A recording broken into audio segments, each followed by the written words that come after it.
Welcome back to this video. Whether you are using Windows 10 or Windows 11, in this video I will show you on how to remove temporary files from your Windows PC safely without any stress. Let me show you how.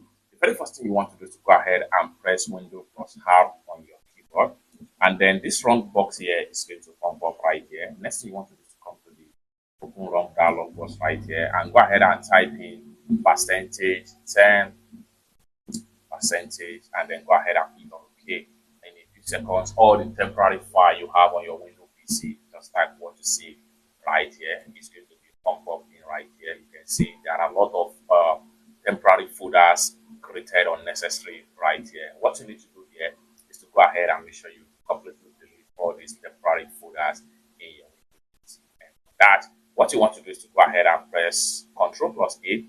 This allows you to select all the temporary files. And the next thing you want to do is to go ahead and press, having select all the files in this folder, go ahead and press Shift key and delete on your keyboard.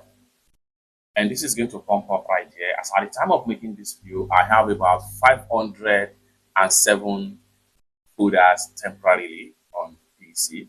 I'm going to go ahead and click on yes right here. And then every file right here is going to be completely deleted because they are temporary files generated by different web browser and the apps as the case may be. If you have something like this, don't panic. Go ahead and click on continue, and then all the files here, make sure they are fully deleted without any stress. It's that simple.